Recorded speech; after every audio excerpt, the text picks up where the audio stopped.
ഇന്നത്തെ യാത്രയെന്ന് പറഞ്ഞാൽ നമുക്കൊരു ഒരു വിശിഷ്ടമായ ഒരിടത്തേക്ക് പോവുകയാണ്. എന്നും വിശിഷ്ടമായ ഇടത്തേക്കാണ്. ഇന്ന് നമ്മൾ ഒരു ഉദ്ഘാടന കർമ്മത്തിന് പോവുകയാണ് കേട്ടോ. നമ്മുടെ സഹോദര സ്ഥാപനത്തിൻ്റെ ഉദ്ഘാടന കർമ്മത്തിന് അവിടെ ചെന്നിട്ട് കാണിക്കാം. അതിനിടയ്ക്ക് എനിക്ക് ഷുഗറും ഒക്കെ നോക്കണം, ലാബിലൊന്ന് കയറണം. ഓക്കെ, മലയാളി കാക്കച്ചിന് ഒരുപാട് ആരാധകരുണ്ട്. കാക്കച്ചിക്ക് ഓക്കെ.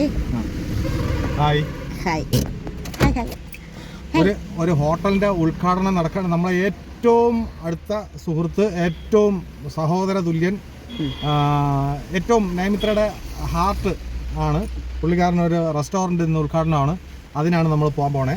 അപ്പം ജസ്റ്റ് ഒന്ന് ATM പോയിട്ട് വരാമേ. കാര്യം മനസ്സിലാക്കണമല്ലോ. ATMിലൊക്കെ പോകാനൊക്കെ ഉണ്ടാ. ആ ബാക്കിരിക്കുന്ന ആളത് ചിരിക്കുമല്ലേ. ലാബിലോട്ട് പോയിട്ട് നമ്മൾ ഉദ്ഘാടന കർമ്മത്തിന് പോകാമെന്ന് കരുതുന്നു. ഉദ്ഘാടനം 11 മണിക്കായിരുന്നു. നമ്മളത് കഴിഞ്ഞിട്ട് അവിടെ ഒന്ന് പോകണം. ജസ്റ്റ് അവിടെ ഒന്ന് പോയി അവർക്കൊരു ആശംസകളൊക്കെ പറഞ്ഞ് തിരിച്ചു വരണം എന്നൊക്കെയാണ് നമ്മുടെ ഉദ്ദേശ ലക്ഷ്യം. അപ്പോൾ ഇങ്ങനെ നമ്മൾ കിളിമാനൂർ നിന്നത് നമ്മുടെ DDRCയിലോട്ട് പോവുകയാണ്. DDRC ഞാൻ വീഡിയോ അറിയില്ല. ലാബിലാണ് വന്ന് നിൽക്കുന്നത്. ലാബിൽ വന്ന് നിൽക്കുകയാണ്. എടുക്കണം. 15 ദിവസം കഴിഞ്ഞിട്ട് നോക്കാനാണ് പറഞ്ഞത്. അപ്പോൾ ഇന്ന് ഞാൻ അങ്ങനെ എടുക്കാമെന്ന് കരുതി. 20 ദിവസമായി ഗുളിക കഴിക്കാൻ തുടങ്ങിയിട്ട്. അങ്ങനെ എടുക്കാമെന്ന് കരുതി. എനിക്ക് നിങ്ങളുടെ അടുത്ത് വേറൊരു കാര്യം പറയാനുണ്ട് കേട്ടോ. അതെന്താണെന്ന് വെച്ചാൽ, ഈ കഴിഞ്ഞ ദിവസം ഒരു സംഭവം ഉണ്ടായി. സംഭവം ഉണ്ടായെന്ന് പറഞ്ഞു കഴിഞ്ഞാൽ, നമ്മുടെ സിദ്ദിഖ് ഉണ്ടല്ലോ, നമ്മുടെ സിനിമാ നടൻ സിദ്ദിഖ്, അദ്ദേഹത്തിൻ്റെ മകൻ മരിച്ചു.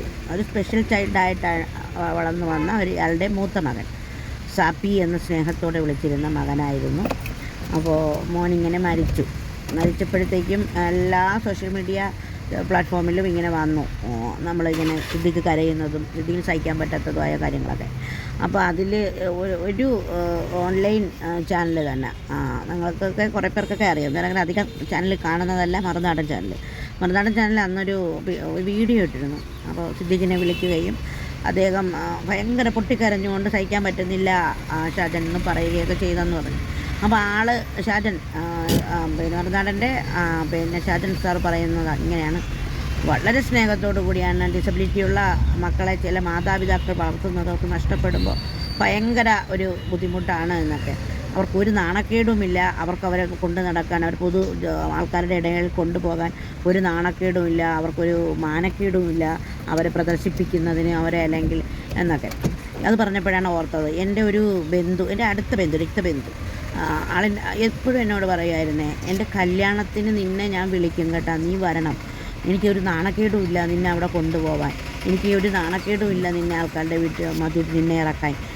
എൻ്റെ കല്യാണത്തിന് നിന്നെ വിളിക്കുമ്പോൾ നീ വരണേ എന്ന് ഇങ്ങനെ പറയുമായിരുന്നു. അപ്പം എനിക്ക് അന്നൊന്നും ഒരു അറിവില്ലാത്തതുകൊണ്ട് ഞാൻ സന്തോഷത്തിൽ അവനെന്നെ കൊണ്ടുവന്ന. അപ്പോൾ ഞാനൊരു നാണക്കേടാണ്. വീൽ ചെയറിൽ അല്ലെങ്കിൽ ഞാൻ അന്ന് ഇരിക്കുന്ന ആളാണ്. ഞാൻ അങ്ങനെ ഇരുന്ന് നീങ്ങിയൊക്കെ പോകുന്ന ആളാണ്.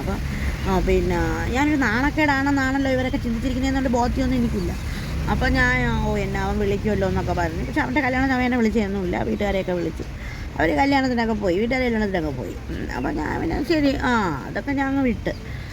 പിന്നെയാണ് മനസ്സിലായത്, പലരും പറയും നമുക്കൊരു നാണക്കേടല്ല, ഇങ്ങനെയുള്ള മക്കൾ നമുക്കൊരു നാണക്കേടല്ല, നമുക്ക് പുറത്ത് കൊണ്ടുപോയി അവരെ കൊണ്ടൊക്കെ പോവാം, അവരാൾക്കാരെ മുമ്പിൽ പ്രദർശിപ്പിക്കുക. ചിലർ പറയും, കല്യാണം പറഞ്ഞു വന്നിട്ട് പറയും, ഇവരെ മക്കളെ കൊണ്ടുവരും, അത് ഓട്ടിസ്റ്റിക്കായ മക്കളൊക്കെ ഉള്ള ഇങ്ങനെ ചില മക്കൾ അക്രമകാരികളായിട്ട് മാറും. ഇങ്ങനെ അവർ ഓടും, ബഹളം വയ്ക്കും, അങ്ങനെയൊക്കെയാണ്. ഞാൻ ലാബിലും കൂടെ നോക്കിയാണ് ആൾ വരുന്നോ ഇല്ലയെന്ന് കേട്ടോ. അപ്പോൾ അങ്ങനെയുള്ളവരെ പുറത്തിറക്കാൻ ആൾക്കാർക്ക് ഭയങ്കര മടിയാണ്. പക്ഷേ നാണക്കേട് അങ്ങനെ എൻ്റെ മാതാപിതാക്കൾക്കും അങ്ങനെ ഉണ്ടായിരുന്നു എന്നൊന്നും എനിക്കറിയുന്നുണ്ട്. അവർക്കൊരു നാണക്കേടുണ്ടായിരുന്നു. എൻ്റെ അച്ഛൻ എന്തായാലും എന്നോട് പറഞ്ഞിട്ടില്ല. എൻ്റെ അമ്മയോട് ചോദിച്ചിട്ടുണ്ട്, വീൽ ചെയറിൽ കടയിൽ പോകുമ്പോൾ നിനക്ക് കൊണ്ടുപോയിക്കൂടായിരുന്നോ, നാണക്കേടാണോ നിങ്ങൾക്ക് കൊണ്ടുപോകാൻ അവളെ എന്നൊക്കെ കേട്ടോ. അതിന് മുമ്പുള്ള ഷുഗറും കൊളസ്ട്രോളും ആണ് നോക്കാനുള്ള. ഇപ്പം എടുത്തിട്ട് കാര്യമില്ല. നാളെ രാവിലെ ഈ നമ്പർ വിളിച്ചാൽ അവ ഉണ്ടെങ്കിൽ വന്ന് എടുക്കുമോ. ഇങ്ങനെ എടുത്തിട്ട് കാര്യമില്ല. അവർ BP എടുക്കുന്ന സാധനം ഇല്ല. അവർ ഇവിടെ കൊണ്ട് അവിടെ ചെന്ന് തന്നെ എടുക്കാൻ പറ്റുള്ളൂ. BP എടുക്കാൻ നമുക്ക് അവിടെ നിന്ന് എടുക്കാം. അപ്പോൾ അല്ലെങ്കിൽ ഇന്ന് ഇത് എടുക്കണമെങ്കിൽ എടുക്കാം, പക്ഷേ മറ്റേതാണ് വേണമെന്ന്.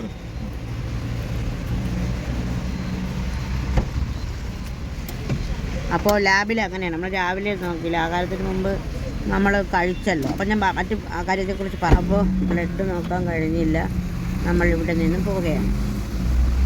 അപ്പോൾ പറഞ്ഞു വന്നത് ഇങ്ങനെയാണ്. അപ്പോൾ ഇവർക്കൊക്കെ ആർക്കൊക്കെയാണ് നാണക്കേടുണ്ടായിരുന്നത്, ആർക്കൊക്കെയാണ് പിന്നെ ഡിസബിലിറ്റി ഉള്ള കുട്ടികളെ അല്ലെങ്കിൽ മക്കളെ, സഹോദരങ്ങളെ ഒക്കെ പുറത്തിറക്കുന്നതിന് നാണക്കേട് ഉണ്ടായിരുന്നത്. ഇനിയിപ്പോൾ കല്യാണം കഴിച്ച ഭാര്യയെ അല്ലെങ്കിൽ ഭർത്താവിനെ അല്ലെങ്കിൽ ആക്സിഡൻ്റലി വീൽ ചെയറിലൊക്കെ ആയിപ്പോയവരെയൊക്കെ നാണക്കേട് എന്ന് പറയുന്ന ആ ഒരു വാക്ക് കേട്ടപ്പോൾ തന്നെ എനിക്കിങ്ങനെ മനസ്സിൽ തോന്നിയതാണ്, ഇവർക്ക് നാണക്കേട് എന്തിനാണ്?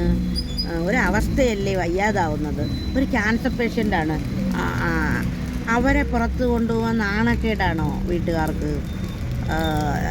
അതൊരു വല്ലാത്ത പറച്ചിലാണ്. ആർക്കെങ്കിലും ഒരാൾക്കെങ്കിലും മാറാൻ പറ്റുമെങ്കിൽ അവർ ഇനി അങ്ങനെ ചിന്തിക്കരുത്. നാണക്കേടാണ്, അല്ലെങ്കിൽ അങ്ങനെ പറയരുത്. വളരെ പ്രമുഖരായ അല്ലെങ്കിൽ കുറേ കാര്യങ്ങളെക്കുറിച്ചൊക്കെ അറിയുന്ന മനുഷ്യരാണ് ഇങ്ങനെ പറയുന്നത്. അവർക്ക് ഒരു നാണക്കേടും ഇല്ല, ഒരു മാനക്കേടും ഇല്ല കൊണ്ട് കിടക്കാൻ എന്ന്. മാനക്കേടും ഉണ്ടാവാൻ വേണ്ടിയിട്ട് നമ്മളെന്തോന്ന് അത്ര വലിയ മോശം ആൾക്കാരാണോ എന്ന്. യഥാർത്ഥത്തിൽ എല്ലാ മാതാപിതാക്കളും അങ്ങനെയൊന്നും ചിന്തിക്കൂല കേട്ടോ. എല്ലാ വിദ്യാഭ്യാസമല്ല, വിവേകമുള്ള മാതാപിതാക്കളൊന്നും ചിന്തിക്കില്ല. അങ്ങനെ ഒരു കൊച്ചുണ്ടായ അതിനിപ്പോൾ അങ്ങനെ കൊണ്ട് നടക്കും. പിന്നെ അവർക്കൊരു വിഷമമുള്ളതെന്ന് വെച്ചാൽ ഇവരെ എന്ത് ചെയ്യും, നമ്മൾക്ക് ശേഷം ഇവരെ ആര് വളർത്തും എന്നുള്ളതൊക്കെ. പിന്നെ ഈ മാതാപിതാക്കൾക്ക് വലിയൊരു പങ്കുണ്ട് ഡിസബിലിറ്റി ഉള്ള മക്കളെ. എല്ലാവരും ബോധമില്ലാത്തവരൊന്നുമല്ല, ബോധമുള്ള ആൾക്കാരുണ്ട്, ഡിസബിലിറ്റി ഉള്ള ആൾക്കാർ. അപ്പം ഈ എല്ലാവരും അങ്ങ് ബോധവും നഷ്ടപ്പെട്ട് ജീവിക്കുന്നവരൊന്നുമല്ല. പറയുന്നതൊക്കെ മനസ്സിലാവും.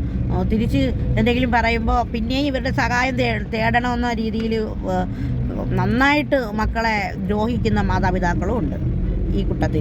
എനിക്കറിയാം, അതിൻ്റെ അടുത്ത് പലരും സംസാരിച്ചിട്ടുണ്ട്. അപ്പോൾ മാതാപിതാക്കളോടും പറയാനുള്ളത്, ഈ പൊതു സമൂഹത്തോടും പറയാനുള്ളത്, നമ്മളത്ര നാണക്കേട് വരാനുള്ള ആൾക്കാരൊന്നുമല്ല. ഇഷ്ടമുണ്ടെങ്കിൽ മതി, നിങ്ങളുടെ ആ ചിന്ത തന്നെ മാറ്റുക എന്നുള്ളതാണ്. അപ്പോൾ സിദ്ദിഖ് അദ്ദേഹത്തിൻ്റെ മകനോട് ചെയ്ത സ്നേഹത്തിന്, അല്ലെങ്കിൽ ഇതുപോലുള്ള മക്കളെ വളർത്തുന്ന മാതാപിതാക്കൾക്ക്, സ്നേഹത്തോടു കൂടി അവരെ വളർത്തുന്ന മാതാപിതാക്കൾക്ക്, അപ്പം മാതാപിതാക്കളുടെ പ്രസ്റ്റേഷൻ എല്ലാം കൂടെ ഇങ്ങനെയുള്ള മക്കളുടെ പേർക്ക് തീർക്കരുത്. അവർക്ക് ഒരുപാട് വിഷമം കാണും. കാരണം ഇനി എന്ത് ചെയ്യും. പിന്നെ അവർ ലോകത്തുള്ള എല്ലാ തെറ്റുകളും, എൻ്റെ വീട്ടിലേക്ക് അങ്ങനെയാണ്. എൻ്റെ അമ്മ ലോക കാര്യങ്ങളെല്ലാം പിടിച്ച് തലയിൽ വെച്ചിട്ട്, വിഷമങ്ങളെല്ലാം പിടിച്ച് തലയിൽ വെച്ചിട്ട് എൻ്റെ അടുത്ത് മാത്രം കയർക്കും. തിരിച്ച് ഞാൻ കയർക്കുകയാണെങ്കിൽ പറയും എനിക്ക് അഹങ്കാരമാണെന്ന് പറയും. അങ്ങനെയല്ല. മാതാപിതാക്കൾ മനസ്സിലാക്കുക മക്കളെ, പ്രത്യേകിച്ചും അമ്മമാർ മക്കളെ മനസ്സിലാക്കുക. അതിൽ ഡിസബിലിറ്റി ഉള്ള മക്കളെ പ്രത്യേകിച്ച് കൂടുതൽ മനസ്സിലാക്കുക എന്നതാണ് എനിക്ക് ഇന്ന് പറയാനുള്ളത്. ഇതൊരു വീഡിയോ ആയിട്ട് പ്രത്യേക വീഡിയോ ആയിട്ട് ചെയ്യണമെന്ന് വിചാരിച്ചു. പിന്നെ ഞാൻ ഈ വീഡിയോയിൽ കൂടെ ഉൾപ്പെടുത്തുകയാണ് കേട്ടോ. അപ്പോൾ നമുക്ക് അങ്ങോട്ട് പോകാം. നമ്മളിപ്പോൾ ഉള്ളത് കിളിമാനൂർ തന്നെയാണ്. ലാബിൽ പോയിട്ട് നടന്നില്ല, തിരിച്ചു വരികയാണ്. ഇനി നമുക്ക് അങ്ങോട്ട് പോകാം. ഇനി അവിടുത്തെ കാഴ്ച കാണിക്കാം.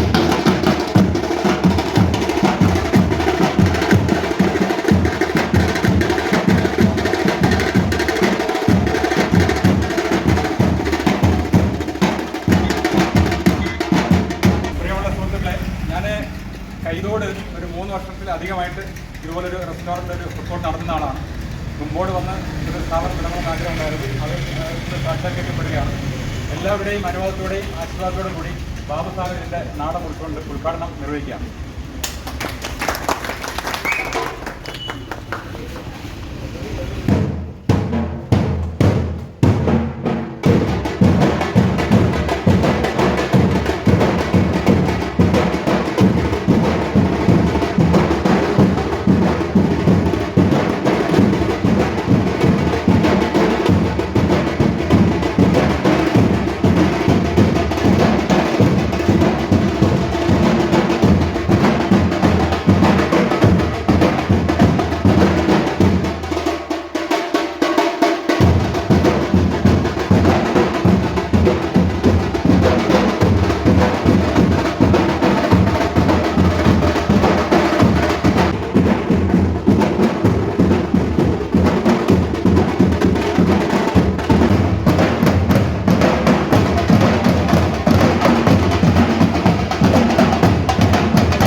ഉദ്ഘാടന കർമ്മം കഴിഞ്ഞ് തിരിച്ചു പോവുകയാണ്.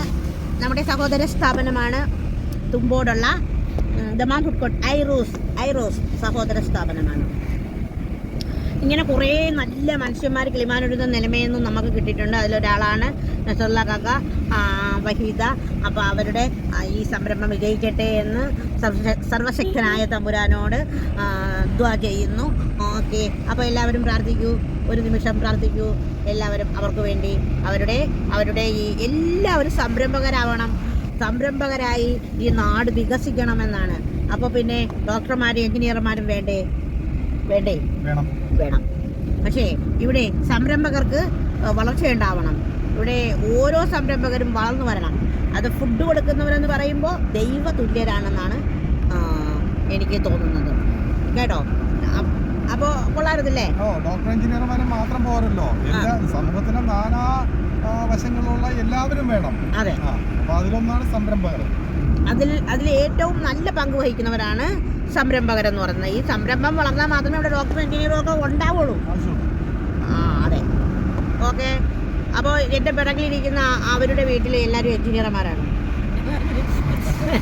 4 എഞ്ചിനീയർമാരാണ് അവരുടെ വീട്ടിൽ 4 എഞ്ചിനീയർമാരുണ്ട്. 2 പേര് സിവിൽ എഞ്ചിനീയർമാരാണ്. ഒരാൾ കൺസ്ട്രക്ഷൻ കമ്പനിയിലെ എഞ്ചിനീയറാണ്. കൺസ്ട്രക്ഷൻ കമ്പനിയിലെ ഒരു ഫോർമാനാണെന്നൊക്കെ പറയാം. 3 സിവിൽ എഞ്ചിനീയർമാരെന്ന് പറഞ്ഞോ? 3 സിവിൽ എഞ്ചിനീയർമാർ, ഒരു ഫുഡ് എഞ്ചിനീയറും. അപ്പോൾ ഈ ഇരിക്കുന്നത് ഈ എഞ്ചിനീയർ പേരെന്തിനാണ്? ഞാൻ എഞ്ചിനീയർ അല്ല, ഞാനൊരു പാചകക്കാരിയാണ്. എൻ്റെ പാഷനാണ് പാചകം. എൻ്റെ പ്രേമം പാചകത്തോടാണ്. ഞാൻ ലവ് ചെയ്യുന്നത് പാചകത്തിനെയാണ്. അപ്പോൾ നമ്മൾ ബിരിയാണി മേടിച്ചിട്ടുണ്ട്, നമ്മൾ കഴിക്കും. അപ്പോൾ ബൈ.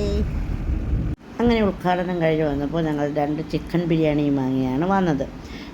ഒന്ന് കുട്ടികൾക്ക് മാറ്റി വെച്ചു, ഒന്ന് നമ്മൾ എടുത്തിട്ട് നമ്മൾ കഴിക്കാനായിട്ട് ഇറങ്ങിയാണ്. ചിക്കൻ ബിരിയാണി എന്ന് പറഞ്ഞാൽ ദം ബിരിയാണിയാണ് കേട്ടോ. നമ്മൾ സ്ഥിരം അവിടെ നിന്ന് വാങ്ങിക്കുന്നതാണ്. അപ്പോൾ അതുകൊണ്ടാണ് പറയുന്നത്. ഞാൻ ഈ ഹോട്ടലുകളെല്ലാം പരിചയപ്പെടുത്തിയിട്ട് അവിടെ നിന്ന് വാങ്ങിക്കുന്നതാണ്, ഇവിടെ നിന്ന് വാങ്ങിക്കുന്നതാണ്, സൂപ്പറാണ് അങ്ങനെയൊന്നും പറഞ്ഞ് പുകഴ്ത്തുന്നതല്ല കേട്ടോ. തീർച്ചയായിട്ടും അങ്ങനെയല്ല. നിങ്ങളിത് വാങ്ങിച്ചു നോക്കണം. നമ്മൾ കല്ലമ്പലത്തിൽ നിന്നും വരുമ്പോഴും അല്ലെങ്കിൽ നമ്മൾ മടവൂരോട്ട് പോകുമ്പോഴും നമുക്ക് തുമ്പോട് എന്ന് പറയുന്ന സ്ഥലത്ത് പോകാൻ പറ്റുന്ന ആൾക്കാർ വാങ്ങിക്കണം. പിന്നെ തുമ്പോട് ഭാഗത്തുള്ള ആൾക്കാരുണ്ടെങ്കിൽ അവരും വാങ്ങിക്കും, പോകും, കഴിക്കും എന്നുള്ളതാണ്. 100 രൂപയ്ക്ക് നല്ലൊരു ദം ബിരിയാണിയാണ് കിട്ടിയത്. ജീരകശാല അരിയുടെ ചോറായിരുന്നു, സലാഡുണ്ടായിരുന്നു, അച്ചാറുണ്ടായിരുന്നു, ഫ്രൈ ആക്കി ആക്കിയിട്ടുള്ള നമ്മുടെ ചിക്കനുമായിരുന്നു. മസാല ഇല്ലായിരുന്നു ചോറിൽ, അധികം മസാലയില്ല. എനിക്കിങ്ങനെ മസാല കുഴഞ്ഞിരിക്കുന്ന ചോറ് ഇഷ്ടമല്ല. ഈ ചോറിന് നല്ല മണം ഉണ്ടായിരിക്കണം. നെയ്യ് ഇങ്ങനെ കിടന്ന് കുളിക്കുന്നതൊന്നും എനിക്കിഷ്ടമല്ല. എനിക്ക് ഏറ്റവും ടേസ്റ്റ് തോന്നിയ ഒരു ബിരിയാണി ആയിട്ടാണ് തോന്നിയത് കേട്ടോ. നല്ലൊരു ബിരിയാണി ആയിരുന്നു, എനിക്കിഷ്ടപ്പെട്ടു. അപ്പോൾ എനിക്ക് ചോറാണ് സത്യം പറഞ്ഞാൽ ഇഷ്ടം. അപ്പോൾ വീട്ടിൽ ചോറും എല്ലാം വെച്ചത് കൊണ്ടാണ് ചോറ് വാങ്ങിക്കാതെ 2 ബിരിയാണി തന്നെ വാങ്ങിയത് കേട്ടോ. അല്ലെങ്കിൽ ഒരു ഊണ് വാങ്ങിച്ചിട്ടായിരുന്നു. അപ്പോൾ ഇന്നത്തെ ചോറ്റുപാത്രത്തിൽ അത് ഉൾപ്പെടുത്താമെന്നും കരുതി. അപ്പോൾ ഞാൻ പറഞ്ഞതുപോലെ ഓരോ സംരംഭകരെ ഇവിടെ വളരണം. നമ്മളൊക്കെ നമുക്ക് വീട്ടിൽ വെച്ച് കഴിച്ചുകൂടെ? ഇപ്പോൾ കടയിൽ പോയി വാങ്ങി കഴിക്കുന്നതെന്ന് ചിന്തിക്കുന്ന കുറേ മനുഷ്യരെയൊക്കെ എനിക്കറിയാം കേട്ടോ. ഇടുങ്ങിയ ചിന്താഗതിയുള്ളവരാണ് അങ്ങനെയുള്ളവരെന്നാണ് എനിക്ക് തോന്നുന്നത്. ഇപ്പോൾ എന്നെക്കൊണ്ട് ഹോട്ടലിൽ പോയി വാങ്ങി കൊണ്ടുവന്ന് കഴിക്കാൻ പറ്റുന്ന സാമ്പത്തിക സ്ഥിതിയൊന്നും അല്ല. പക്ഷേ ഞാൻ ചെയ്യുന്നത് എന്തെന്ന് വെച്ചാൽ നമ്മൾ സപ്പോർട്ടിങ്ങാണ്, പരസ്പരമുള്ള സപ്പോർട്ടിങ്ങാണ്. അവരെ നമ്മൾ സപ്പോർട്ട് ചെയ്യുക, നമ്മൾ അവരെ സപ്പോർട്ട് ചെയ്യുക എന്നുള്ളതാണ് കേട്ടോ. അപ്പോൾ എന്തായാലും നമ്മളിങ്ങനെ 3 പേരും കൂടെ അതിൽ നിന്നിട്ട് ഇങ്ങനെ ചിക്കൻ ബിരിയാണി കഴിച്ചു.